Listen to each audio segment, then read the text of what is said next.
Okay, we're actually filming here at Neve Yerushalayim College for Women in Jerusalem, and this is the Mystical Hebrew Alphabet series, a series where we look at the shapes and meanings of the letters of the Hebrew alphabet. We're actually up to the letter Dalet, which is the fourth letter of the alphabet, and the letter Dalet is spelled Dalet, Lamed, Taf, Dalet. Okay? Now, the question is, what's the meaning of the letter Dalet? What's the significance of it being the fourth letter of the Hebrew alphabet? What is fourness? Remember, we did Aleph represents oneness, Beit was two-ness, Gimel was three-ness. Every letter lines up to the mathematical value of the letter, the gematria of the letter. So Dalet has to do with fourness. So what's the concept of fourness in the Torah? And the answer, in a nutshell, is fourness always represents the physical world on the simplest level.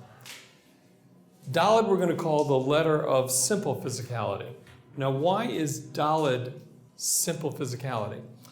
Because in a human brain, if everything represents a spiritual idea, when your brain looks at the world, your world really distills down to, on the simplest level, as front, back, right, left. When you make decisions, you're moving forward, you're moving backwards, you're moving right, you're moving left. 4 represents the physical world in its 4 directions, let's say. So if I was up in the spiritual realm, and I had a bucket of spirituality, and I poured that spirituality down through the spiritual realm, at a certain point, that spirituality is going to transition, and let's just say metaphorically, it's going to hit our world and spread out, right?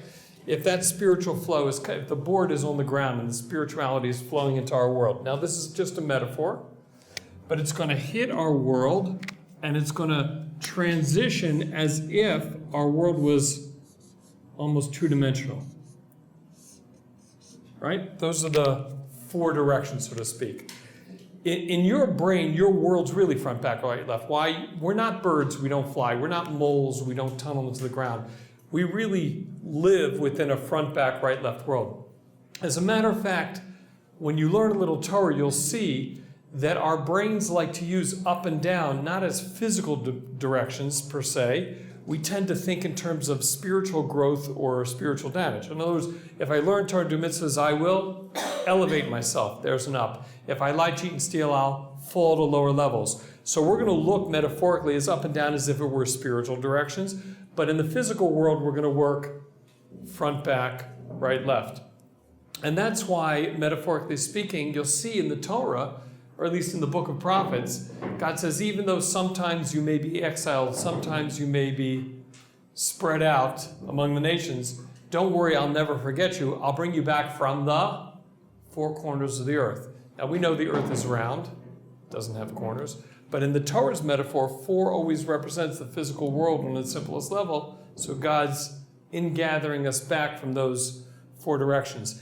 That's why the root of the word Dalet is the word dal. The word dal means simple or poor, like in Psalms that King David wrote. There's a psalm that says, Mikimi mi'afar dal. A verse in Psalms says that God lifts me up from being destitute. Maybe you heard the song, Mikimi, Mikimi. You guys familiar with that? Okay, don't worry about it. Anyway, so dal means destitute, it means poor. Why? Because you look at the physical world and you see fancy cars, fancy houses, fancy vacations, fancy jewelry. Everything seems like, glamorous, but really the physical world is dal, it's simple or poor. It's this thin facade that God uses to hide himself so that maybe he exists, maybe he doesn't, maybe he's in the room right now, maybe he's not. That's how you have free will. So the physical world is just this thin sort of mask between the infinite oneness, infinite perfection of godliness and spirituality and you and I. So don't be fooled by the physicality. The root of the word for the physical world, Dalet, is dal, simple or poor, because the physical world is not what you think it is. It's a facade. Now, my favorite example of this is when I was 12 years old. my parents, as a gift, sent me to Tucson, Arizona to visit a friend of mine who had grown up around the corner from me in Baltimore, and his father became a professor at the University of Arizona. And so when we were in the third grade, he moved to Tucson. So they actually flew me out there, and I went to Tucson, and they took me to a place called Old Tucson. I don't know if any of you are familiar. Any of you from Tucson? You from Tucson? Really? Yeah. So you know about Old Tucson? Anyway, so it's out in the Arizona desert, at least it was back then. And what they did was they recreated a frontier town, like the Old West, as if you were in a time machine going back 150 years. And it was down to the last detail, with the hitching post for your horse, and you walk down Main Street. And the way this town made money is not only was it touristy, because you'd like to see what an Old West town looked like, but they would rent it out to Hollywood movies. And if you look at the closing credits of all these Hollywood movies, for over 30, 40 years, as the closing credits would go up, they'd all say filmed on location in Old Tucson, which means all those different cities in these movies was actually the same town with just different names on it, For this movie, it would be Dodge City. For the next movie, it'd be Carson City. Then it'd be Silver City. Then it'd be... But it was the same time. So I was wondering, what did a saloon look like 150 years ago? What did a bank look like? What did a barbershop look like? So you'd be walking down Main Street and say, let's check it out. And you walk through the saloon doors, and there would be Arizona desert, because they only built the fronts of the buildings. It was so disappointing. But they couldn't make any money off the interiors of the buildings because no Hollywood production company would film anything inside. They would go back to Los Angeles for that.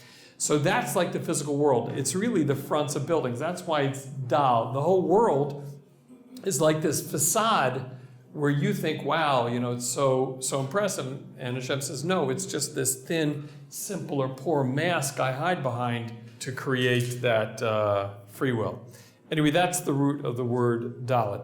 So there has to be a transition from all these letters of spirituality down to this letter of physicality. So we actually did this when we did the letter Aleph. We said that when God hides himself behind a mask of nature, he really creates 10 layers of that mask between us and him. Those are called the 10 sefirot. Those are 10 layerings of a mask. And I actually pointed out that our senses, human senses, smell, taste, sight, hearing, our senses are only wired to be sensitive to or to be capable of tracking the bottom 7 of those 10. In other words, there are 10 layers of the mask, but the upper 3 are so spiritual, we don't track them within nature. The bottom 7 of those 10 layers of spirit, during the 6 days of creation, there are only 6 days, but if you count up the statements of creation, let there be this, let there be this, let there be this, there's actually 10 layers of statements of creation between day 1 and day 6. Those become the 10 layers God hides behind. All 10s in Judaism line up to this. 10 statements of creation, 10 plagues, 10 commandments. It's all about God's oneness dividing into a layering of 10 to hide himself. And we track with our senses the bottom 7. That's why nature cycles, at least according to our perception, nature cycles in 7s, right? Take white light and divide it through a prism, you'll see 7 colors. Western tonal systems, we go 7 notes to repeat, 7 notes to repeat, 7 notes to repeat. It's called an octave. So we're seeing nature, we're perceiving that's why we have a 7-day week instead of a 5-day week, because 5-day weeks work perfectly relative to a 30-day month and a 365-day year.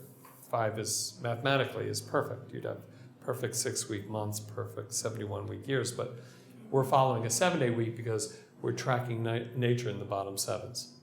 Okay? So that's how Hashem's hiding himself. So there is a transition that's happening between the upper 3 and the bottom 7. In other words, when you think about it, when we did Aleph represents God's oneness, so God just is. Whatever that means, Aleph represents God's oneness, God is. Beit, we said when we did that a couple weeks ago, Beit was the letter of, do you remember? Right, good. Beit was the letter of relationship, connection or relationship. Tunis is always connection or relationship. And therefore, connection or relationship is an idea. God just is, that's Aleph. Beit is the letter of connection or relationship, positive or negative. And that's a connection. Gimel, we said, was what? Gimel was, do you remember from? It is stability, but what was its job? Exactly, it's fixing up the disconnection of disconnected two-ness. So we've got oneness, forced to leave it, and then you got to fix it up. So that's 1, 2, 3. That's the pattern of threeness in Judaism. I got infinite oneness, creates a world of division or disconnection. That's two-ness, to hide himself, to give you free will. But you can't live within a world of disconnection. It's got to be fixed up. So that's that pattern of 3 that we see throughout Judaism. So therefore, when you go from the upper 3 down into the physical world, you have to transition from spirituality down to physicality. So that's a transition down into Dalet, right? I've got spiritual flow transitioning down to this world, boom, and it hits my world, spreads out east, west, north, and south. And that represents my transition into the physical. So that concept where we're going from the upper 3 down into the bottom 7, the upper 3 would represent your thoughts. The bottom 7 would represent the world of your actions. You can see, smell, touch, and taste actions. You can't see, smell, touch, and taste thoughts. Are you following this, guys? Game? Yeah, you are? Remember the guy in the Da Vinci Circle? Remember that drawing? So the bottom 7 of the world we live in would represent what he does. The upper 3, which is down here, but you can't see, smell, touch, and taste, would be what he thinks. Because that's hard to track within the physical world. You follow? The upper 3, Keter, Chachma, and Bina, represent the world of thought, and then you get down as the world of action. Number 4 is Chesed, Din, Tiferet. They're all, they're in the Siddur if you want to look them up. I can show you where to find them. But we work on perfecting the bottom 7 between Pesach and Shavuos. Okay. So that's the idea of Dalet. Dalet represents my connection down into the physical world on its fourness is on its simplest level.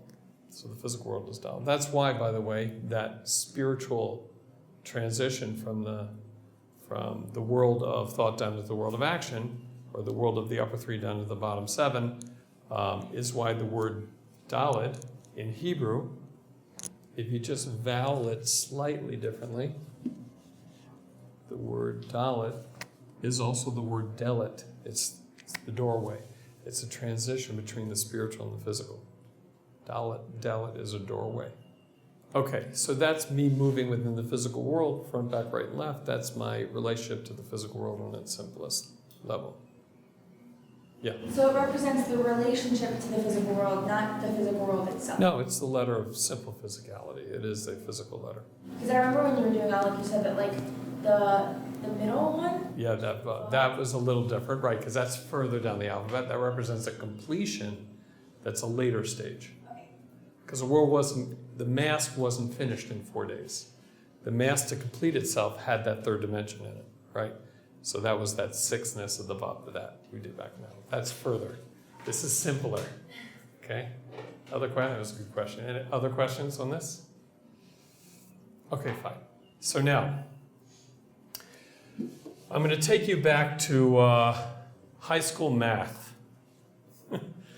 I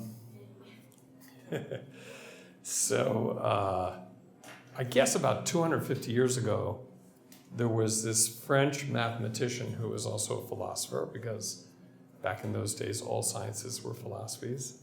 And his name was Descartes. And we actually know a lot about him, because since he was a philosopher, he used to keep a journal and write things. And one of the things he wrote about himself was that he admitted he was incredibly lazy. So he used to lay in bed all day, staring at the ceiling, just trying to think of deep ideas, because he didn't like to get out of bed in the morning. So he writes that one day he was laying in bed, looking at the ceiling of his bedroom, trying to think of some deep philosophical idea. And he watched a fly walk across the ceiling of his bedroom, and his ceiling was tiled. And he realized that if he could number the tiles, he could plot the path of the fly. And that's where he came up with the idea of what we will later name after him, the Cartesian coordinate system, with its x and y axis.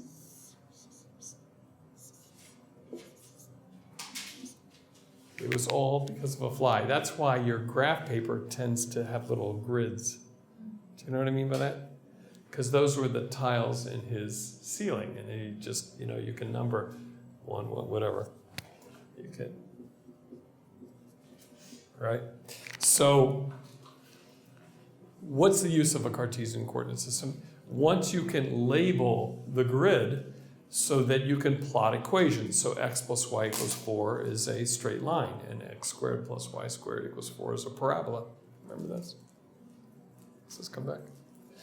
So we don't need to learn high school mathematics in this class, but it does serve a very interesting purpose. Now, the coordinate system we use has the y-axis going positively infinitely up, and the x-axis going positively infinitely to the right.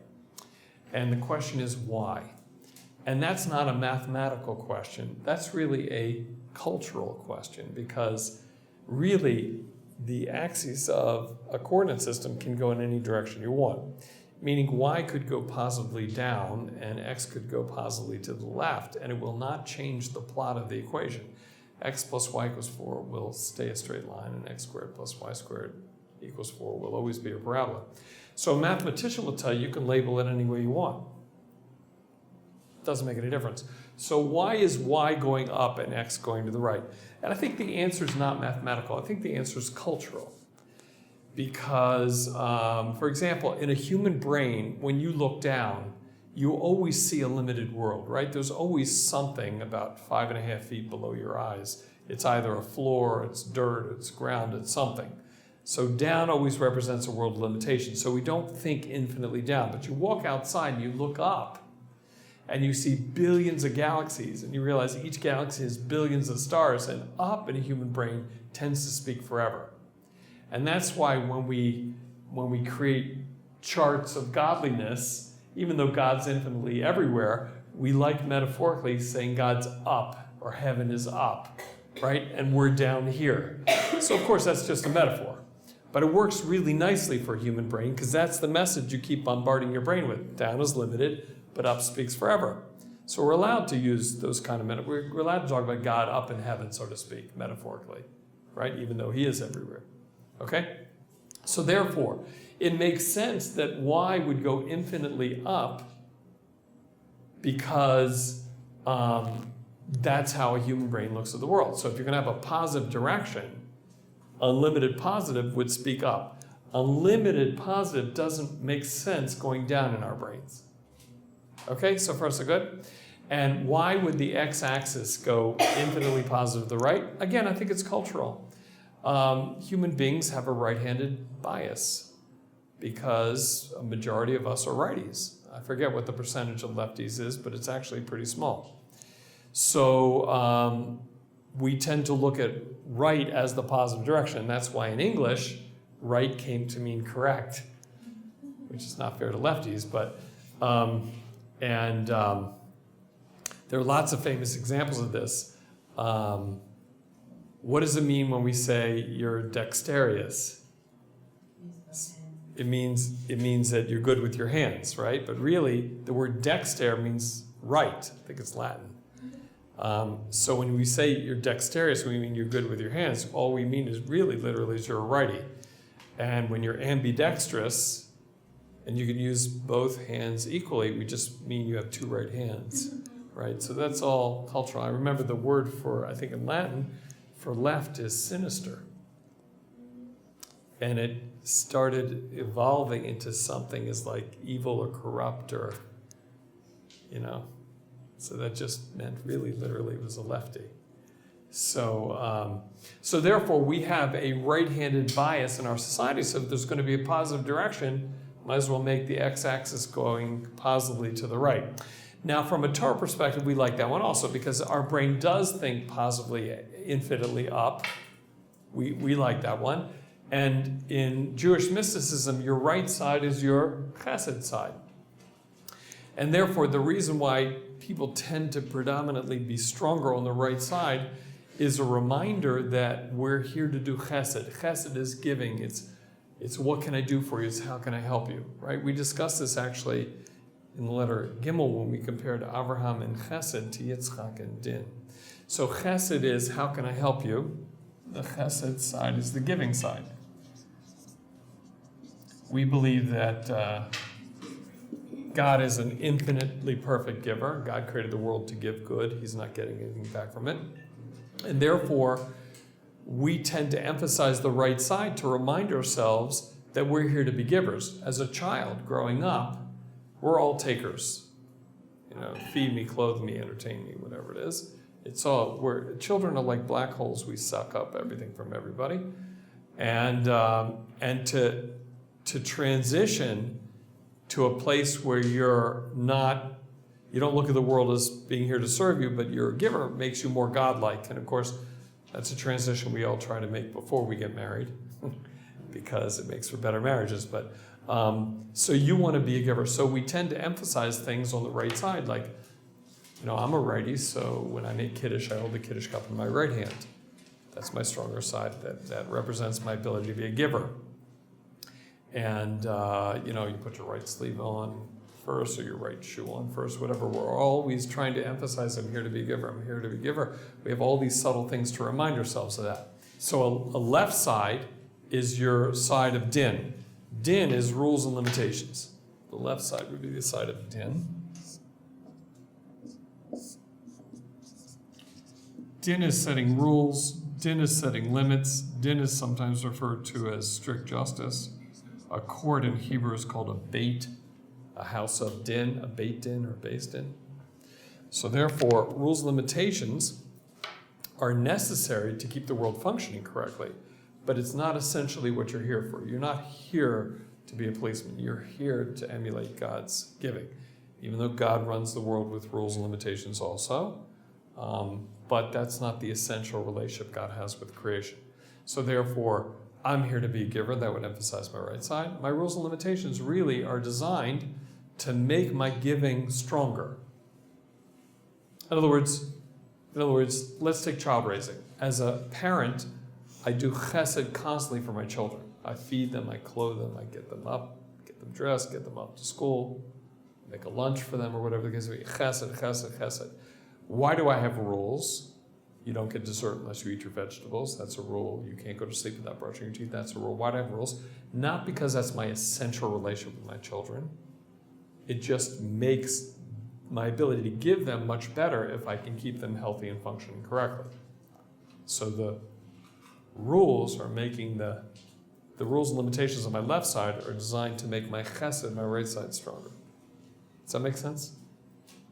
So metaphorically speaking, when you're carrying a suitcase through an airport, right? Now this is only a metaphor. Judaism doesn't care how you carry suitcases through an airport, but I'm just using this as a, just go with me on this one. When you're carrying a suitcase, so I'm here to be a giver. So I'm using my right arm, it's my stronger arm. Of course, if I was a lefty, all this would be reversed, but since I'm a righty, so my right side is my giving side. So what happens when my right arm gets tired? So I don't shift the suitcase to my left hand because I'm not here for rules and limitations. I keep my suitcase in the right hand, and I use my left hand to help my right hand carry the suitcase. You follow the metaphor? One more time, that's only a metaphor. We don't care how you carry suitcases. But that's the idea of rules and limitations are here to make my chesed stronger. So when we use a Cartesian coordinate system, and the right side is a positive side, in Judaism we like that, that makes total sense because the infinitely positive side should be your giving side. Your rules and limitations are not the infinitely positive side of you. They're the methodology used to make yourself even more of a giver. In other words, chesed blended with rules and limitations becomes more powerful.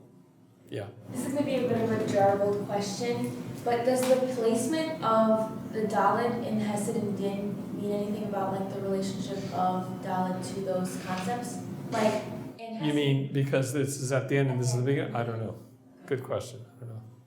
I don't know, because you have to take all the letters into account. I can help you with chesed a little bit. Have you ever heard the expression chas v'shalom? No? Yes?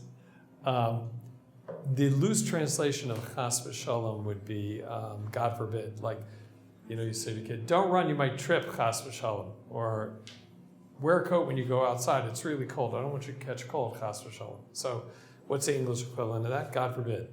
But the word chas doesn't mean God, and the word shalom doesn't mean forbid. So let's just write the phrase chas v'shalom. So chas really means mercy, to have mercy on something. And shalom, which we normally translate as peace, P-E-A-C-E, really means completion. The word shalem, the root, means something that's complete. Okay? So we're saying literally mercy and completion. So don't run, you might trip, mercy and completion. So God forbid makes more sense in English. We don't have a mercy and completion phraseology in English. But, so what are we really saying? We're saying that Hashem should have mercy that the bad outcome doesn't happen, and instead you should be able to complete yourself or do whatever it is you were trying to do. You follow? So the Hebrew equivalent of chas v'shalom is, don't run, you might trip, mercy, you don't trip. Hashem should have mercy, you don't trip. And instead, you should be able to get out there and do whatever it is you were setting out to do. Do you hear the... Okay, fine. So therefore, to help you with the word chesed, chesed is a combination of having chas, mercy, on the physical world. Because the physical world is dull, it's weak, it's lacking. So chesed is really, Hashem made the physical world incomplete, in need of fixing up. My job is to have mercy on it because it was done like that on purpose, so I can practice being a giver. So chesed is being merciful on the lacks of the physical world that I can help complete. Did that make sense? Okay, fine, that was a tangent. Okay, so we've got the spiritual axis going infinitely positively. In mathematics, we like that. And we have the physical axis, the axis of the physical world going infinitely to the right, which is our chesed side. So we like that also. So a coordinate system works very nice for Jewish philosophy. Just trying to line up mathematics and Judaism here for a second. Okay, fine. So now, what if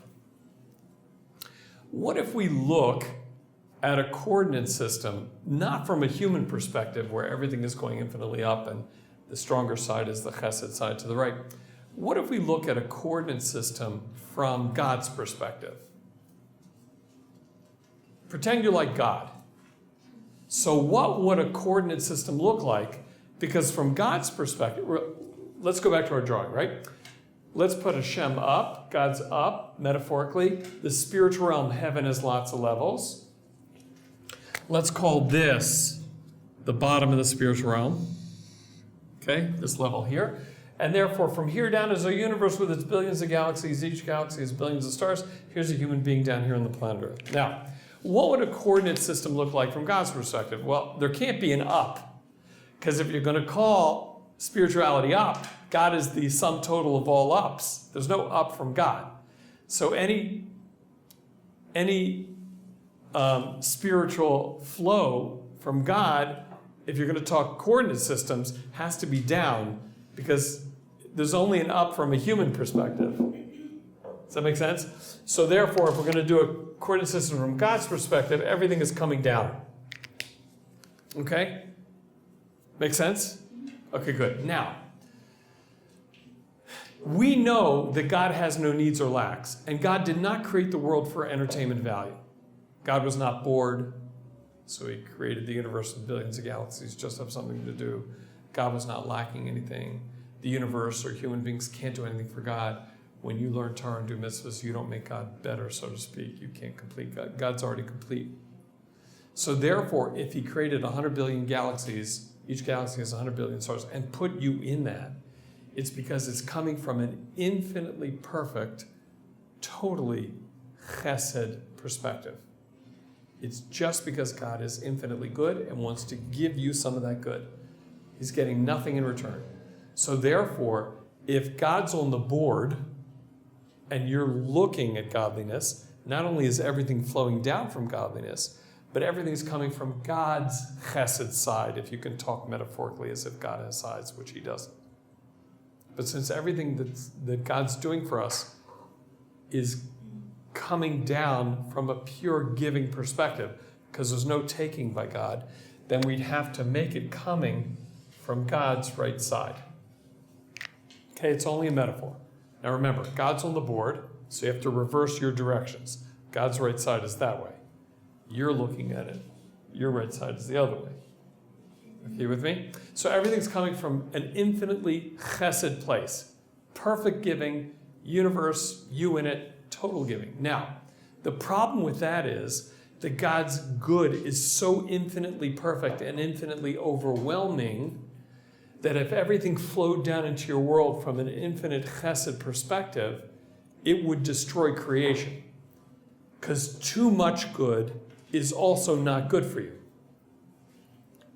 To give your son your car keys, your credit card, and the car, and say, stay out all night, do whatever you want, have as much fun as you want. I don't care if you're only 12, you deserve it. So you'll destroy your child, right? So can you imagine an existence where Shem's chesed was so overwhelming that you got everything you could possibly want before you even knew you wanted it? So that would be terrible for us. Therefore, what Hashem has to do is take that tremendous flow of chesed that's coming down into our world and hold it back or balance it out with a little bit of rules and limitations. In other words, there's just enough din holding back that flow of chesed so the chesed becomes much more powerful in the right doses at the right times so that it doesn't overwhelm us. You follow? And that little bit of rules and limitations, which is moderating the flow of chesed down into our world, makes the world function on a much healthier level, and that's the shape of a Dalet. It's a coordinate system from God's perspective as all that good flows down into our world with a little bit of rules and limitations holding it back. Okay, we'll stop over here and we'll continue with more on the letter Dalet on Tuesday.